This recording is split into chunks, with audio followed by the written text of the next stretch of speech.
Nos vídeos anteriores desta série nós estivemos a fazer aqui um exercício de CRUD, basicamente Create, Read, Update e Delete, são operações feitas a uma base de dados, neste caso uma base de dados designada por base de dados relacional e que é uma base de dados MySQL. Com certeza iremos falar ainda muito sobre bases de dados ao longo desta playlist sobre desenvolvimento web, mas eu queria aproveitar este vídeo para chamar a atenção para alguns aspectos que nós não tivemos em conta nos vídeos anteriores desta série. Eu referi, sublinhei várias vezes, que estávamos a fazer um sistema completamente partindo do pressuposto que quem iria utilizar este mecanismo de navegação, edição, eliminação, etc., iria fazê-lo de uma forma absolutamente normal. Mas vejam, por exemplo, esta situação. Se eu clicar aqui em eliminar a utilizadora, o usuário Ana Silva, eu vou clicar aqui em eliminar e, de uma forma absolutamente natural, vai-me aparecer aqui o nome do usuário que eu selecionei e se eu quero eliminar ou não. No entanto, esta informação que aqui aparece depende, de facto, deste valor ID igual a 2. E se eu aqui for propositadamente alterar este valor para 20, o que vai acontecer é o seguinte: se eu agora pressionar a tecla Return, eu vou estar a passar para o interior da minha aplicação uma informação de que é para ir buscar os dados de um utilizador ou de um usuário que tenha o ID igual a 20. Ora, eu não tenho nenhum usuário com esse ID. Bom, se eu agora fizer aqui então o Enter, eu vou ter aqui um Notice, Undefined Offset, 0, etc. Bom, porquê é que isto acontece? Basicamente porque nós temos que ter cuidado, enquanto programadores, em filtrar a informação que chega aos nossos scripts, PHP neste caso, no sentido de termos a maior certeza absoluta de que toda a informação que nos está a chegar à nossa página está a chegar de forma correta, exata. Para evitar exatamente isto, por exemplo, eu posso chegar aqui, simplesmente eliminar aqui o ID e vamos ter aqui ainda um outro erro diferente. Ele vai-me dizer Undefined Index ID. Bom, os erros acontecem e ainda bem que acontecem e nos são notificados para nós podermos fazer a sua correção. E, na maior parte dos casos, os erros são relativamente self-explanatory. O que é que isto quer dizer, esta expressão em inglês? Eles são autossuficientes no que diz respeito à explicação. Onde está o erro, qual é o erro, etc. E, por exemplo, o facto de eu ter eliminado daqui aquilo que se designa por uma variável da query string, já lá vamos explicar o que é isto mais em detalhe, automaticamente estourou com a minha aplicação. Aconteceram aqui vários erros, um deles foi este. E aqui ele diz-me Notice Undefined Index, isto é, um índice indefinido, que é o ID, o índice ID. E o erro acontece no fecheiro eliminar, confirmar, na linha 3. Ora, se nós formos aqui à nossa aplicação, e formos então aqui ao edit, eliminar, confirmar, e formos ver o que é que está na linha 3, eu tenho de facto aqui um ID igual a getID. Bom, da forma como eu tenho o meu código criado, ele está a pressupor que este ID, este valor que aqui está, que é uma variável da query string, que eu já ia explicar o que é um valor que vai estar sempre presente. Ora, neste caso eu falsifiquei aqui a minha query string, neste caso a minha URL, e obtive este erro. A query string basicamente é o quê? Vamos aqui fazer um não, é quando eu clico aqui e tenho a minha URL e temos depois aqui à frente um conjunto de valores. Aqui temos o ponto de interrogação a dizer que a partir daqui vão aparecer variáveis e o respectivo valor e poderíamos ter aqui várias variáveis separadas pelo i comercial. Eu vou colocar aqui p igual a teste e portanto teríamos aqui duas variáveis, o id igual a 2 e um p igual a teste. Ora, como é que nós podemos verificar se de facto os valores vieram ou não? Existem várias formas de o fazer, mas há mais algumas verificações que nós temos que fazer. Nomeadamente, se nós quisermos ter o nosso sistema a funcionar de uma forma mais profissional, nós temos, obviamente, verificar se o ID foi indicado, verificar se existe usuário com o ID indicado. Bom, são pelo menos estas duas verificações aquelas que nós temos que fazer obrigatoriamente. Ok? Então, neste caso, para verificar se o ID foi indicado, eu tenho várias técnicas que posso colocar em ação. A primeira delas é, por exemplo, utilizar uma função chamada isSet. Isto é um exemplo apenas. If, isto é, se isSet e agora vou colocar aqui o get ID, então eu vou poder aqui controlar o meu código. Neste caso, eu vou dizer aqui simplesmente o seguinte, vou colocar aqui echo existe, vamos sempre colocar assim, e vamos colocar aqui um else, não existe, echo, não existe. Bom, o que é que eu estou aqui basicamente a fazer? Vou colocar aqui um die para que o meu código pare aqui. Quando eu entrar com a minha execução neste meu script, ele vai verificar se está definido esta variável, se ela está definida. Isto é, se ela tem valor, se é nula, se não é, etc. Se ela existe. O is significa está, set definido. Is set é uma função natural do PHP. Então ele vai perguntar se esta variável existe ou não. Se ela existir, ele dá esta mensagem. Se caso ela não exista, ele dá esta mensagem. Isto é, executa o código que estiver dentro de cada um destes blocos. E por conseguinte, eu ao fazer esta análise, eu posso executar um conjunto de operações depois de fazer então a verificação se existe o ID ou não. Se nós formos aqui testar, eu vou aqui fazer um não e vamos regressar aqui. Reparem, ele vai me dizer que existe porque ele tentou que a variável existe ali. Mas se eu alterar, por exemplo, o nome da variável para idx e pressionar return, ele vai, obviamente, verificar que não existe. Para além disso, eu posso ainda, por exemplo, se eliminar aqui todas as variáveis e entrar, ele vai dizer que a variável não existe e, por conseguinte, eu posso, inclusive, fazer um redirecionamento do sistema para ele voltar ao index.php. Porquê? Porque não é suposto chegar aqui a este script sem ter, então, um ID ali colocado. Bom, há outras formas de nós podermos ver aqui se o ID existe ou não. Mas antes de lá chegarmos, eu vou aqui apenas dar este exemplo, que é, vou copiar tudo isto, vou comentar para depois regressar lá, e o que é que iria acontecer então se eu, por exemplo, quisesse controlar o meu sistema, isto é, impedir que ele avançasse para ir buscar o ID se o ID não existisse, ele voltasse para trás. Bom, eu iria perguntar exatamente isto. Se não está definido o ID, o que é que ele vai fazer? Não tem aqui um else, ele vai simplesmente fazer um header, location, index.php. Vai fazer um redirecionamento e vai voltar ao index.php. Vamos testar para verificar se o sistema está a funcionar ou não. Neste caso, eu vou aqui chegar ao Ana Silva e quando eu clico em eliminar, os dados vão-me aparecer. Bom, mas se eu agora remover daqui o ID, reparem o que aconteceu automaticamente. O sistema já nem sequer foi ler o eliminar, foi processar aquela informação e redirecionou-me novamente para o espaço inicial da minha aplicação. Bom, mas feito isto, vamos voltar aqui atrás e vamos mostrar uma outra forma ainda de fazer esta verificação. Eu, em vez de utilizar o isSet, posso utilizar uma outra função chamada empty.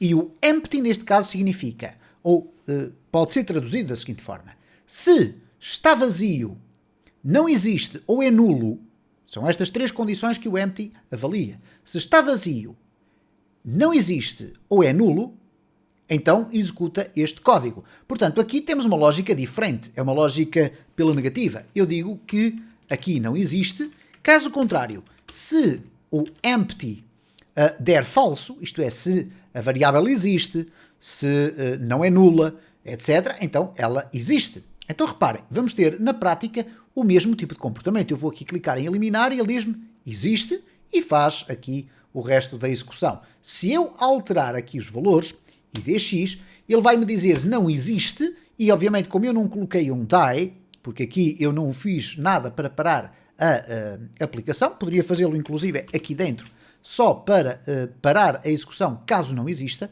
então eu aqui neste caso, se eu refrescar, ele vai me dizer que não existe. Ok? O mesmo será dizer que se eu colocar assim, também não existe. Existem ainda outras formas. Eu vou mostrar mais uma. Isto é, nós colocamos aqui isto, eu vou remover este código todo daqui e ele vai verificar se o ID foi encontrado. Então, eu vou usar aqui uma forma que tecnicamente é um bocadinho mais avançada e mais elaborada e que é com o filter input. Bom, para nós usarmos o filter input, por vezes é necessário termos a documentação do PHP à nossa disposição. Então eu vou colocar aqui PHP e eu conheço esta função de nome, mas vamos ver qual é a sua assinatura, como é que ela funciona. Bom, basicamente eu vou entrar na documentação do PHP e vou olhar aqui para o tipo de informações que eu aqui tenho. Eu vou aqui fechar isto. E o que nos diz aqui é que o filter input permite ir especificamente buscar uma variável pelo seu nome e opcionalmente filtrá-la. Ora, o que é que isto significa? Ele vai buscar a variável e o seu valor, mas permite filtrá-la. Isto é, verificar se ela existe, se não existe, se é do valor correto, etc. E atenção que o conjunto de parametrizações que nós podemos usar nesta função é muito extenso e muito diversificado. Bom, na sua assinatura, que é o que está aqui na descrição, a assinatura de uma função significa a função e quais são os parâmetros, que são os valores que estão entre parênteses, quais são os parâmetros que ela pode devolver, ou neste caso, que ela necessita e que depois pode devolver. E nós aqui, olhando para este código, para quem não está habituado a isto, eu vou-vos obviamente confessar que isto é complexo. É provavelmente como estar a ler chinês para quem nunca percebeu nada de chinês. Mas eu vou desmistificar o que é que isto significa. Basicamente, filter input é o nome da função. Até aqui não há qualquer dúvida. Significa que eu vou escrevê-la desta forma. Filter input. E depois vou abrir e fechar um parênteses. E dentro destes parênteses, nós vamos colocar aquilo que são chamados os argumentos de uma função. O que é que são os argumentos de uma função? São os diversos valores que vão ser passados para o interior desta função do PHP e que vão servir para que ele possa executar as suas análises, as suas avaliações, as suas execuções internas. Então ele indica-me primeiro que eu preciso desta coisa chamada int type. É um valor numérico que vai-me definir um valor específico. E como é que nós sabemos que tipo de valores numéricos é que podemos inserir? Se nós puxarmos um bocadinho mais abaixo, nós vamos ter aqui os parâmetros.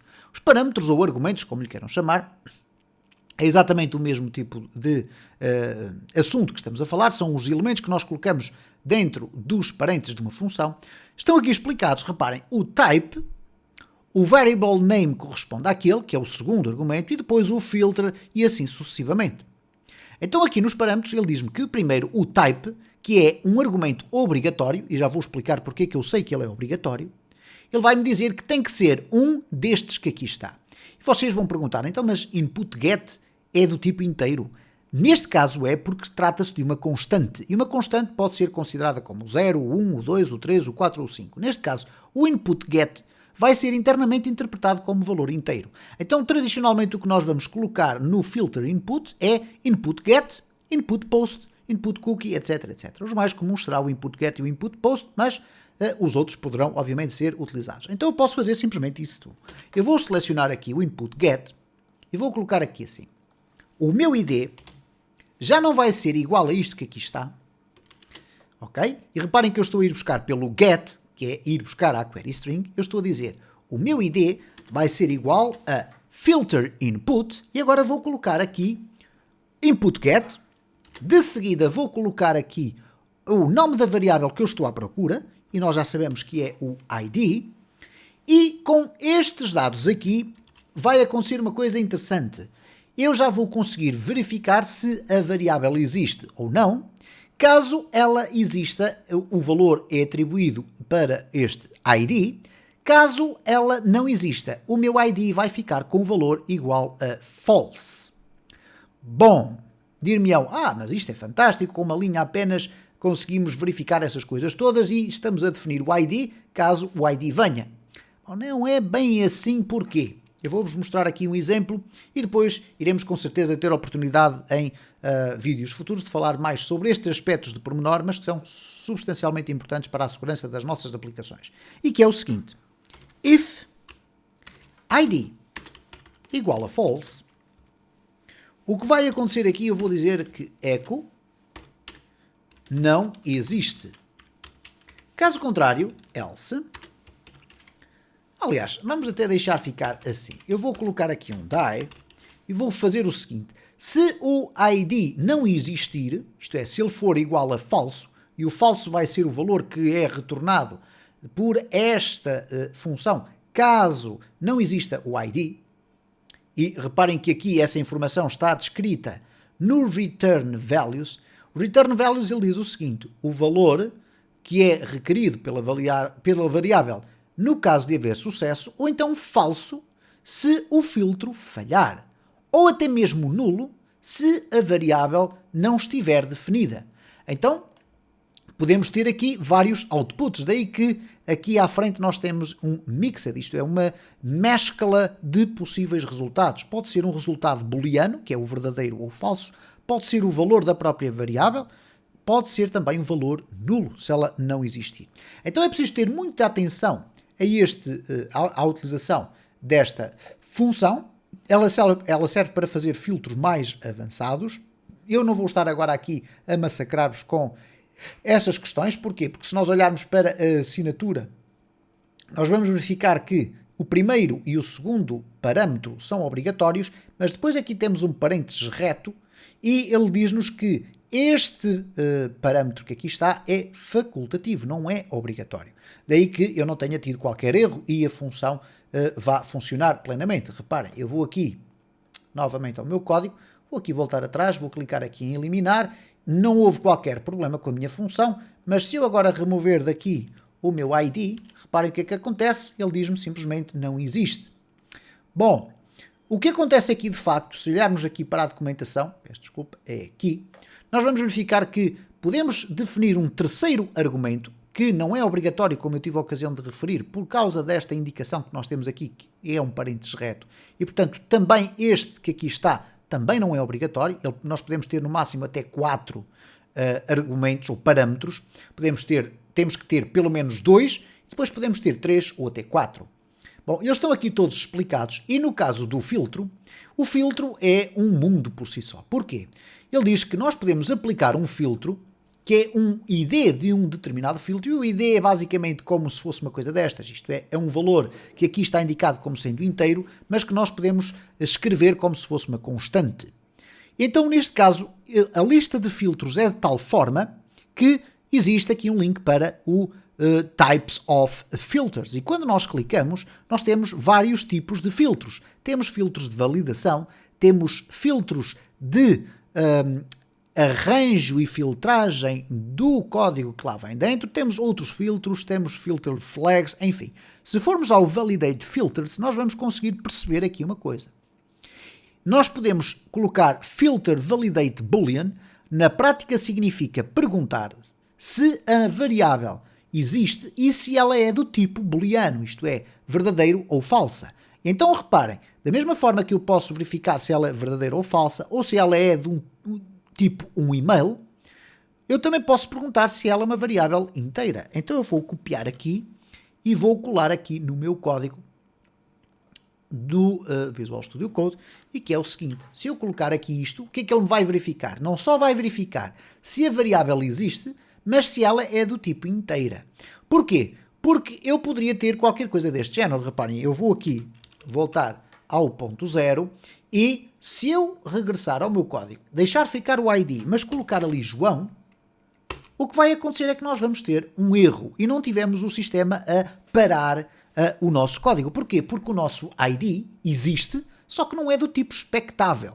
Nós estamos à espera de um ID que é um valor inteiro, é o ID do usuário na base de dados. Então eu vou colocar aqui filter validate int. E então reparem o que é que vai acontecer agora. Eu vou aqui voltar ou não, vamos aqui ao eliminar, não tivemos qualquer problema, mas se eu colocar agora aqui o ID igual a João, o que vai acontecer é que o sistema vai automaticamente detectar que a variável com o valor esperado não existe.